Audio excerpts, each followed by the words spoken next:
Pelo sinal da Santa Cruz, livrai-nos Deus, nosso Senhor, dos nossos inimigos, em nome do Pai, do Filho e do Espírito Santo. Amém.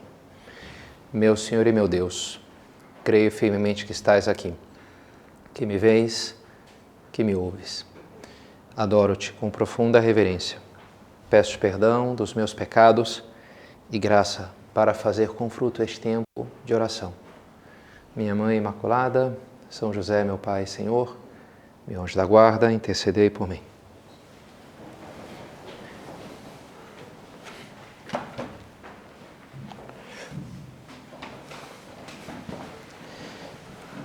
Jesus não disse para Marta se sentar.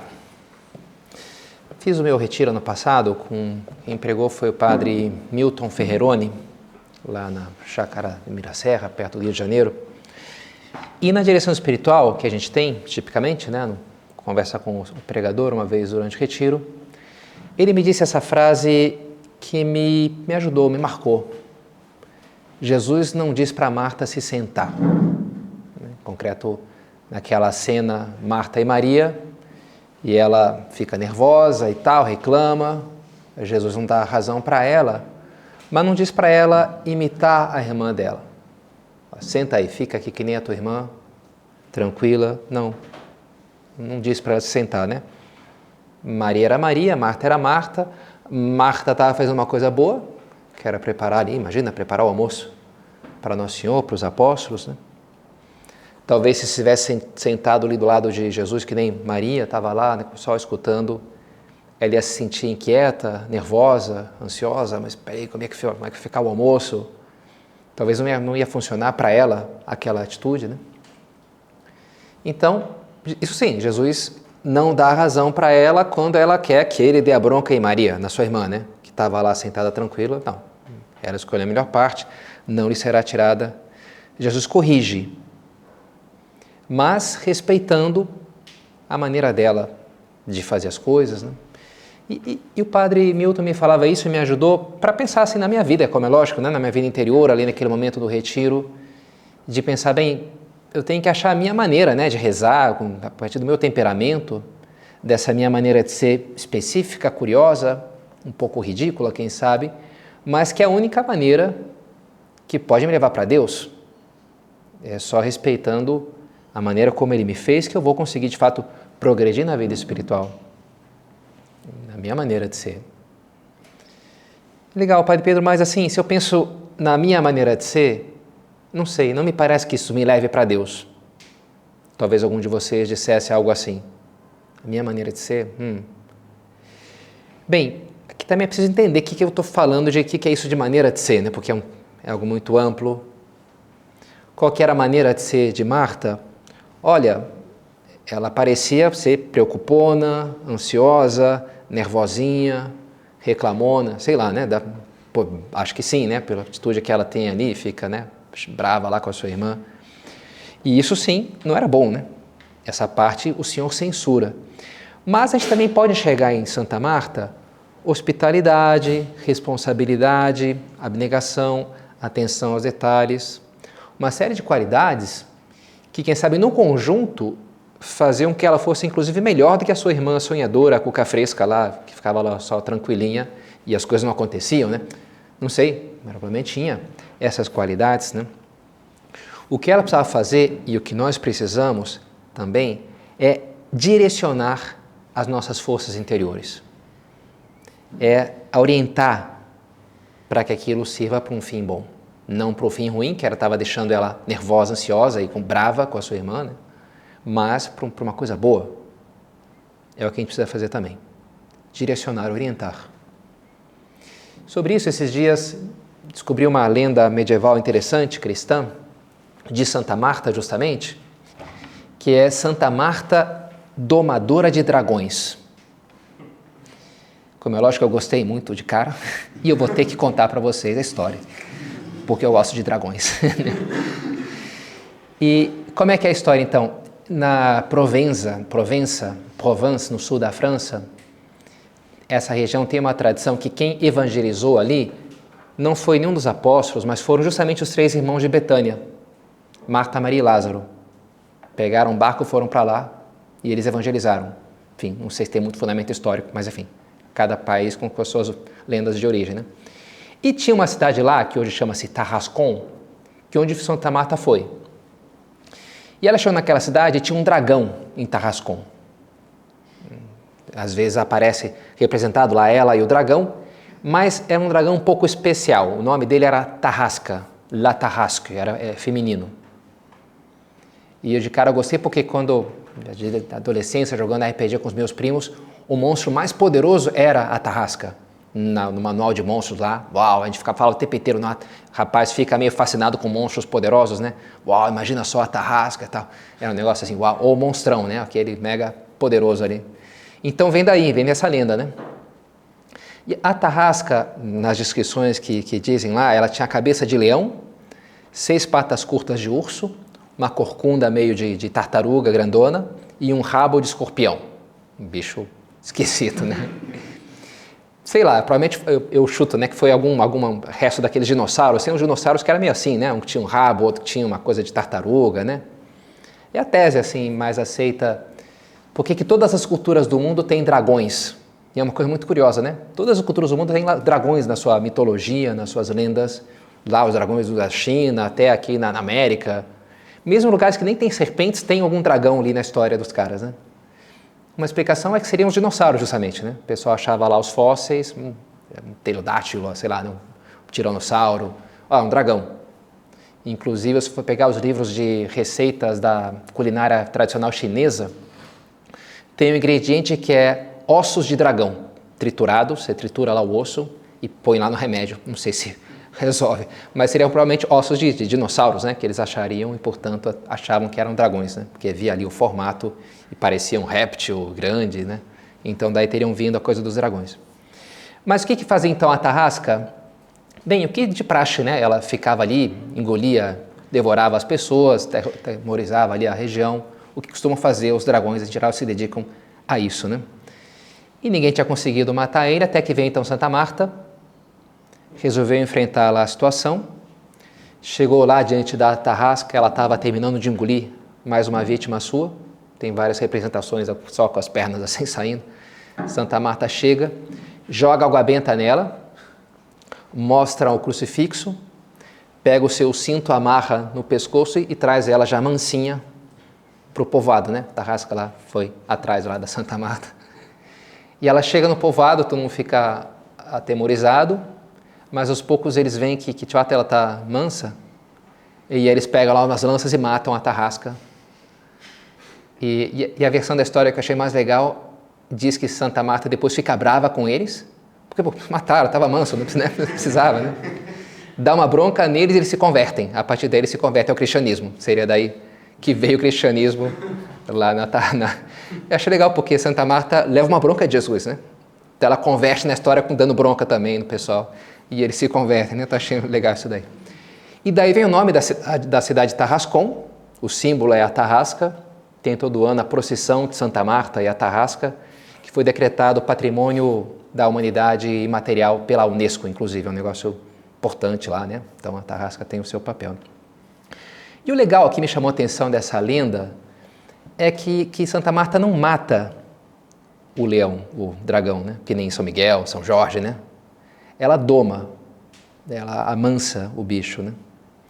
O que certamente é um approach, digamos, mais feminino, de compreensão, de tentar entender, né? Sensibilidade, né? A força bruta, que é a linha mais masculina em geral, né?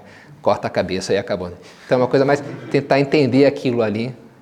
E é mais ou menos o que Jesus faz com ela, né? Não diz para ela se sentar, mas tenta direcionar aquela força interior e acaba, entendo, né? Dá para pensar que sim, conseguindo isso e faz dela uma santa, né? E é o que a gente precisa fazer também. É uma maneira mais eficaz de lidar com essas forças que a gente carrega, às vezes desgovernadas na nossa alma.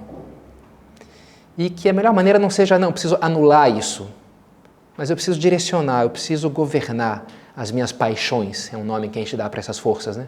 As paixões, né? Que surge para puxa para lá, puxa para cá, né? Então essa meditação é basicamente sobre isso.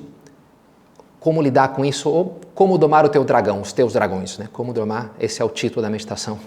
Vamos aprender a domar os nossos dragões interiores, né? E o primeiro até presente, a primeira ideia é que, olha, o dragão é perigoso. As paixões têm um poder destrutivo, muito sério, muito real, muito concreto. Não dá para brincar com o negócio. Uma paixão é capaz de destruir a vida de uma pessoa facilmente, uma paixão desgovernada, desorientada. Acho que foi semana passada, sexta-feira passada na missa, foi o evangelho de Herodes e a filha de Herodíades, que dança no aniversário de Herodes. Lembram da passagem? E ele se encanta lá com a menina, dá uns passinhos lá legais e tal, e promete para ela, vou dar o que você quiser, ainda que seja metade do meu reino, né? E ela perde a cabeça de João Batista, que ele tinha como prisioneiro. Ele até se entristece, mas vai lá e manda matar a cabeça, cortar a cabeça, mata o santo, para entregar para a menininha frívola, ridícula lá, né? E me fez pensar, né, como a gente... E sei lá, a menina teria dançado bem, seria uma menina bonita, né? Era uma coisa que tinha o seu encanto. Quem sabe eu olharia aquilo e ficaria meio hipnotizado, eu acho que bonito, né? Atraído, né? Só que, enfim, se você deixa aquilo embora, talvez você vai sacrificar o que você tem de mais sagrado, né? Que é o que faz Herodes, né? Mata o santo, né? Que havia lá no seu castelo, que ele tinha guardado no seu castelo. Quando Jesus é enviado para o castelo de Herodes, já tempos depois, interessante, né? Jesus nem dialoga com Herodes. João Batista falava com Herodes, e Herodes descia lá no calabouço e gostava de escutar o que ele tinha para falar. Mas quando vai Jesus, parece que ele já matou a sua consciência, né? A portinha que abria de abertura para a luz, para uma possível conversão muito remota, aquilo já tinha ido embora. Ele matou. Aquilo que ele tinha de mais sagrado, já não sobrou mais nada. Ele tinha vendido isso para suas paixões. E pode acontecer, né? No casamento, meu amor à minha esposa, meus filhos, meu projeto, a minha fé, me deixa gastar por uma coisa que em si não é ruim, mas se me desgoverno com aquilo, destrói, né? E a gente vê casos acontecendo de pessoas que abandonam aquilo que elas tinham de mais sagrado por se deixar levar pelo atrativo, né? Das coisas dessa terra, pelas suas paixões. Evangelho de domingo agora, que vem, são as bem-aventuranças na versão de São Lucas, que são menos, são só 4, e elas têm os 4 ais correspondentes. Bem-aventurados os ricos, bem-aventurados os pobres, ai de vós os ricos. Bem-aventurados quando vos perseguirem, ai de vós quando vos elogiarem. Então tem esse contraponto, né? Ai de vós aqueles que estáis fartos. E remete a isso, o perigo das paixões. Ai de vós, só toma cuidado. Assim, não é que a comida seja ruim, que as pessoas tenham uma boa imagem de você, seja uma coisa ruim. Não é ruim em si, mas tem um risco, entendeu? Tem que tomar cuidado com isso aqui. Toma cuidado, né? Tem muita abundância, muito dinheiro, muita comida, muito prazer, muito elogio. Cara, isso aqui pode acabar com você, né? Tem que tomar cuidado, né? Então, primeiro é isso, essa atitude de, olha, saber que tem que ter cautela com isso aqui. Não é brincadeira.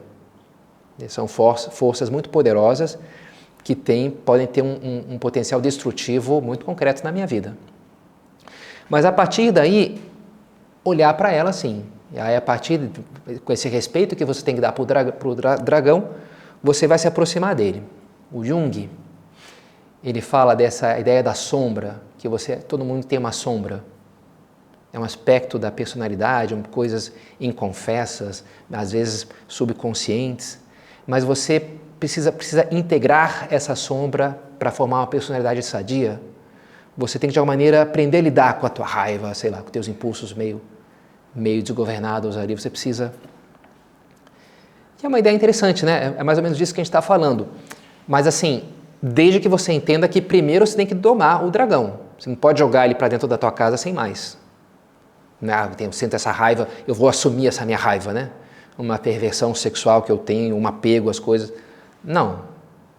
Primeiro você tem que domar. Isso aqui entra em casa, esse monstro aqui, ele vai destruir tudo, né? Não é qualquer coisa que eu vou assumir, sou eu, é assim mesmo e acabou. Não, você tem que ter um trabalho aí prévio para eliminar esse potencial destrutivo. Mas não há dúvida que o Jung acerta nessa ideia de que é preciso ter coragem para olhar, para enxergar, para entender.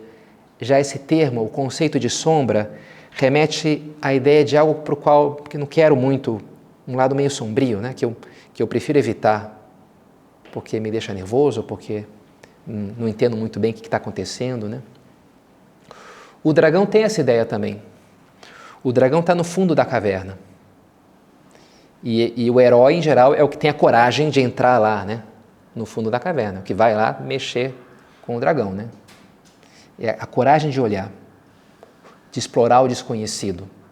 A própria figura do dragão é isso, né? Um ser híbrido, meio lagarto, meio serpente, meio pássaro, porque ele voa, meio peixe, né? Tem serpente no mar, mas cospe fogo. Então mistura uma série de coisas, dos 4 elementos, digamos assim, que monta. Como é que eu classifico? É difícil classificar que tipo de bicho é esse, né? As nossas paixões são um pouco essas forças da natureza ainda não dominadas, que você não entende muito o que está acontecendo. Por que essa raiva agora? Por que eu fiquei tão alegrinho com esse assunto, né? Por que isso aqui me impactou tanto? Você não entende muito bem. E por isso é natural que a gente tenha um pouco de medo. E muitas vezes a reação vai ser evitar, fugir.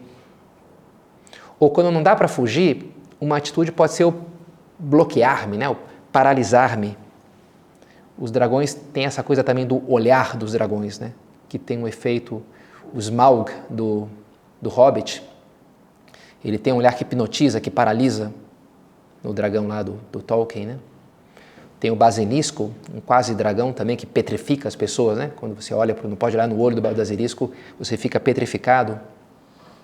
Ou a esfinge também, outro ser híbrido, que é isso, né? Meio bicho, meio aquilo, e fala, né? Decifra-me ou te devoro. Ela te coloca diante de um problema que você precisa decifrar. Senão você vai ser devorado por eles. As nossas paixões são assim. São um mistério, são uma charada. E que não adianta eu fazer de conta que não existe. Eu esquivar e ele vai acabar te devorando. Se você joga para debaixo do tapete, né? Isso aqui eu sinto, assim, não entendo muito bem, mas não quero pensar nisso, né? Porque me faz sofrer, porque não tem que olhar. Jesus, ele diz, né? Como Moisés levantou a serpente no deserto, assim importa que o Filho do Homem seja levantado. E interessante, Jesus mesmo se compara à serpente, pensa na serpente do Gênesis, né? A serpente, o dragão no Apocalipse. De uma maneira, ele se identifica com a serpente. Qual que é o episódio que está referindo aqui no Êxodo, quando eles estão atravessando o deserto? O povo começa a murmurar contra Moisés e a comida. As pessoas reclamam da comida já de tempos imemoriais, né? Que é o maná lá, eles não estavam curtindo lá. Então começa a reclamar. E Deus, para castigar, manda serpentes abrasadoras. Dragões, né? Serpentes abrasadoras ali, que picam e as pessoas morrem. Então eles procuram Moisés arrependidos, cientes da própria culpa, e então Deus dá para Moisés essa solução. Olha, para resolver, você tem que colocar uma serpente numa haste e elevá-la, e quem olhar para ela então vai ficar curado. E é interessante, né? Você olha no fundo para a consequência do teu pecado, que é uma coisa que você não quer fazer. Deu errado aqui, não quero pensar, porque me mortifica, né? A cruz é isso, não é verdade? É você olhar para a cruz, é uma cura, é a serpente levantada, é você ver o que os meus pecados fizeram, é que culpa minha, né? Que Nosso Senhor esteja assim na cruz, né? Mas você tem a coragem para olhar, e a partir daí você vai se dar conta, o que eu fiz, né? O que tem aqui, qual foi a minha malícia? Olhar para ver o problema. O que acontece aqui? Você vê lá uma pegada de um grande... Opa, vamos olhar essas pegadas aqui. Oh, parece que tem um dragão aqui. Onde é que será que ele mora? Porque esse sinal você tem que explorar, você tem que ter coragem de explorar o desconhecido, de tentar entender o que está acontecendo, né? Entrar na caverna escura. Mas, e se eu não for forte o suficiente para vencer, para enfrentar o dragão? Primeiro, coragem, mas aqui a gente tem que se armar de outra arma. E olha, Santa Marta era forte? Bem, não era uma guerreira, né, poderosa. Os hobbits também não eram, né, nos contos do Senhor dos Anéis. Eram quase como crianças, viviam lá no seu mundo, lá no condado, meio alheios às brigas de poderes, às nações ao seu redor. Mas eles tinham um bom coração, isso sim, eram simples, né? E isso fez de Frodo capaz de fazer algo que Gandalf não era capaz, Aragorn não era capaz, Galadriel não era capaz, que era levar o anel sem se corromper, né? No fundo era a simplicidade, era a bondade. Nenhum desses poderosos tinha isso que ele tinha, que lhe tornava de uma maneira imune para os encantos do anel, né? Para poder de sedução. Os dragões, eles têm essa dualidade, né? Por um lado, eles podem paralisar, mas eles também têm um atrativo. As paixões, eles têm um poder de sedução. E eu posso não entender, não olhar com objetividade as minhas paixões dessas duas formas. Uma porque eu tenho medo, não quero olhar para elas. Outra porque eu fui encantado por elas. Quando eu já entrei, já me deixei seduzir, né, pela minha luxúria, sei lá, por um apego, uma coisa, então eu já estou seduzido por aquilo. Então eu não consigo ver como um problema. Não consigo ver como um inimigo, alguma coisa está errado ali, porque eu estou... Então, é interessante, né? Esse sinal da pureza de Marta, ela pega com o cinto é um símbolo da castidade, a gente poderia ver, né? E também a pureza da água benta, a cruz, e a pureza do coração dos hobbits, né? A gente precisa disso, de um olhar bondoso. Essa é a segunda arma que a gente precisa para enfrentar o nosso dragão. A primeira é a coragem, a segunda é a bondade, misericórdia, compreensão, compaixão. E eu preciso disso para olhar assim os nossos impulsos passionais. A gente precisa de misericórdia. Interessante, tem uma linha da psicologia chamada terapia comportamental dialética. Foi criada nos anos 80 por uma americana chamada Marsha Linehan. E é uma terapia muito boa para tratar um transtorno concreto, que todas as outras linhas têm muita dificuldade, que é transtorno de personalidade borderline. Em geral, psicólogo pena com borderline. Ansiedade, tem várias coisas que é bem mais fácil de tratar, segundo um deles me contava, né? Agora, borderline é difícil de você tratar. Mas essa linha é bastante eficaz, a terapia comportamental dialética. E essa inventora dessa linha, essa Marsha, que inventou essa terapia, ela revelou anos depois que ela mesma sofria de borderline. E sofreu muito com esse transtorno. Quando ela tinha 18 anos, ela estava internada numa clínica, porque tinha episódios muito intensos de autolesão, ideário suicida, estava assim numa situação muito... sentia a pior pessoa do mundo, porque ela não se controlava, né? Mas ela foi um dia na capela ali daquele hospital e teve uma experiência assim meio mística, de se sentir muito amada e aceita por Deus, envolvida num amor incondicional de Deus por ela. Ela sentiu, ela experimentou isso daí. E a partir daí, aquele sofrimento dela diminuiu e ela começou a encontrar mais sentido para a vida, sentido para lutar. E ela resolveu então criar uma terapia, vencer o dragão dela e ajudar as outras pessoas também, né, a vencerem os seus dragões. E a terapia que ela montou se fundamenta nessas duas atitudes fundamentais, que é aceitação radical e compromisso com a mudança. Esses dois polos, né? Vamos mudar, tem que mudar, beleza, tem que enfrentar, assim, não está legal assim, mas começa com aceitação radical. Aceitar, São José Maria, com os casais, ele dizia, você ama teu marido? Perguntava para a mulher. Você ama ele com os defeitos deles? Tem que amar os defeitos, tem que amar ele com os defeitos deles, senão você não ama. Tem que aceitar a pessoa com seus problemas também. E a gente precisa aceitar nós mesmos com nossos problemas. Aceitar o que nós somos. Aceitação radical. Porque a gente pode tender a fazer esses juízos meio definitórios. Não, essa pessoa não dá. Eu nunca vou conseguir mudar nesse assunto. Eu não tenho jeito. E olha, isso não é uma visão cristã.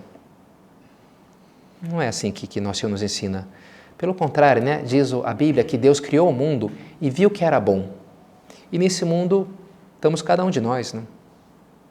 O mundo é bom, as pessoas têm um coração, têm uma raiz boa, foram criadas boas por Deus. O problema, segundo nos ensina a fé, é a desordem do pecado original. O mundo é intrinsecamente bom, o homem é na sua raiz bom. O problema está na orientação que a gente pode ter na nossa vida, né? Mas a gente precisa olhar para nós mesmos com essa aceitação. E para conseguir reorientar as coisas, aceitar, olhar com essa curiosidade, com esse desejo de entender. Deixa eu te entender. Não pôr num rótulo de cara, não, está errado, fora, não quero olhar para você, desaparece da minha frente. Não, deixa eu entender o que está acontecendo aqui, né? Aceitação que leva à curiosidade e ao entendimento. Jesus não descarta a Marta, mas consegue reorientar aquela energia dela, que estava descontrolada sem dúvida, né?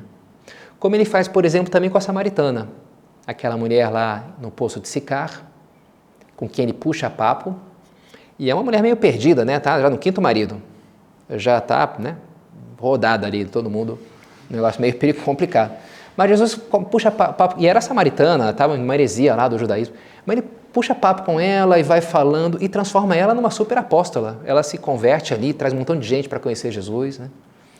Ele conduz, ele primeiro aceita ela com os efeitos, né?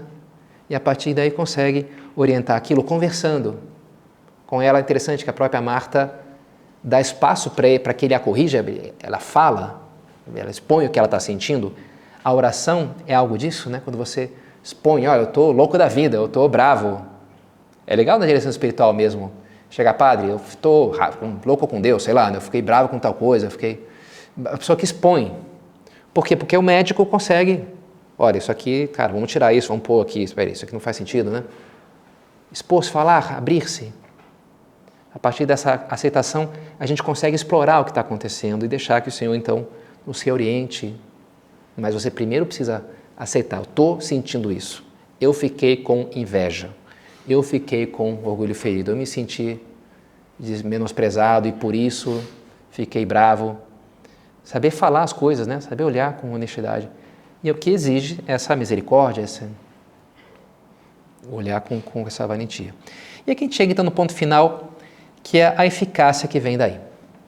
A eficácia de fazer as coisas dessa maneira. As histórias de dragões tipicamente começam dizendo que muitos, né, tentaram matar o dragão, mas não conseguiram. E às vezes a nossa experiência no lidar com as nossas paixões pode ser algo assim, né? As pessoas chegam na direção espiritual, padre, sei lá, olha, estou entregando os pontos, né? Já tentei de várias maneiras, não consigo superar esse pecado na minha vida. Tentei de uma maneira, tentei de outra. Não sei, não funciona, não tenho sucesso, né? Bem, todos temos que lutar, mas uma doença, um desvio típico na vida cristã é o chamado voluntarismo, que é você querer resolver as coisas na força bruta, na base da força de vontade, no muque. Está errado, é pecado, fora. Vou acabar com esse assunto aqui. Isso é um pouco voluntarista, que até pode conseguir uns resultados mais ou menos imediatos, mas não costuma ir muito longe, sabe? Uma pessoa muito voluntarista. O que é? É pecado? Tá. É errado? Tá. Fora. É pecado, então... Não, é preciso entender as coisas, a gente precisa articular a nossa inteligência também, trazer ela também, convocar ela para a nossa luta, tentar entender. E é melhor você tentar dessa maneira de, olha, o que eu tenho que fazer não é aniquilar coisas dentro de mim, mas é reorientá-las. Ok? Padre Pedro, mas não tem que acabar com a minha luxúria, com o meu egoísmo, com a minha preguiça? É verdade, tem que acabar. Mas, assim, provavelmente você vai ser mais eficaz se você entender que é mais uma questão de redirecionar algo que há em ti. É interessante como os padres da igreja, em geral, eles relacionam os pecados capitais com demônios. O demônio da luxúria, o demônio da gula, o demônio da preguiça, né? E o demônio, ele é um princípio, a gente poderia dizer, usando um termo filosófico, é um princípio formal, né? Na filosofia tem essa composição matéria e forma. A matéria é a coisa lá física, digamos assim, e a forma é o formato que é aquilo, né? Então a substância é composta de matéria prima e forma substancial. Então você tem a maneira de ser das coisas e tem o substrato que faz com que aquilo possa existir, né? O espírito é isso, é o que governa o corpo. Você pode tirar o espírito e substituir por outro. Jesus dá para os apóstolos poder de expulsar os espíritos impuros. E esse é o poder que eles têm. Mudar o espírito que governa, mas não aniquilar o ser que tem ali, né? Olhar assim para a nossa vida. De trás da minha luxúria, Talvez haja uma busca de uma profunda comunhão com aquilo que é belo. O que é belo me atrai e me puxa para ter uma comunhão com aquilo, né? E eu nunca vou conseguir arrancar esse desejo do meu coração de comunhão com o que é belo. Por mais que eu tente.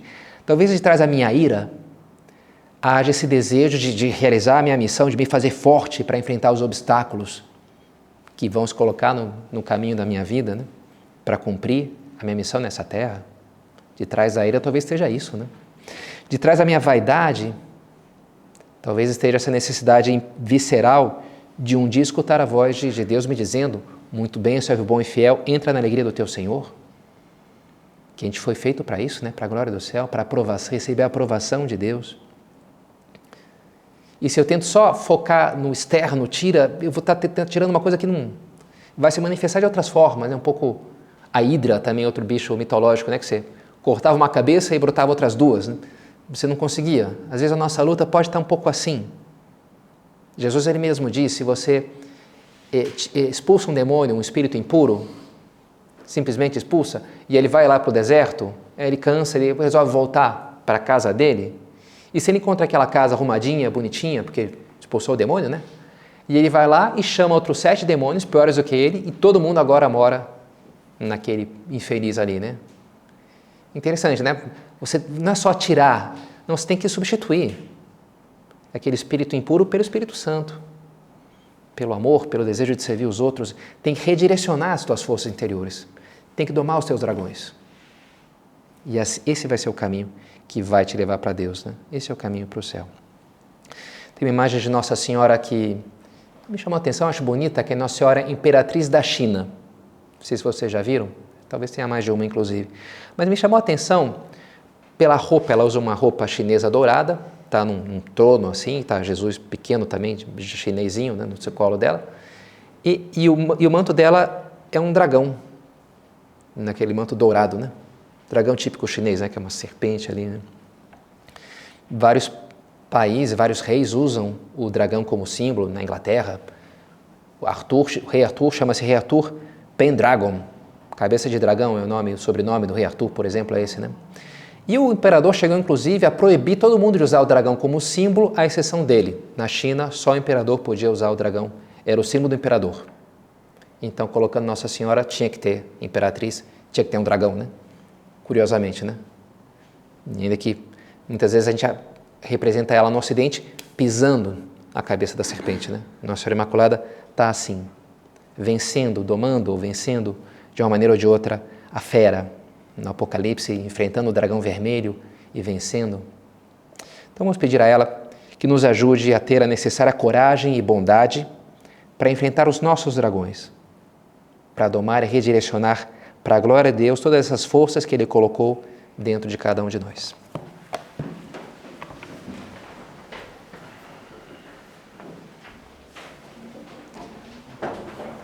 Dou-te graças, meu Deus, pelos bons propósitos, afetos e inspirações que me comunicaste nessa meditação. Peço-te ajuda para os pôr em prática. Minha Mãe Imaculada, São José, meu Pai e Senhor, meu anjo da guarda, intercedei por mim.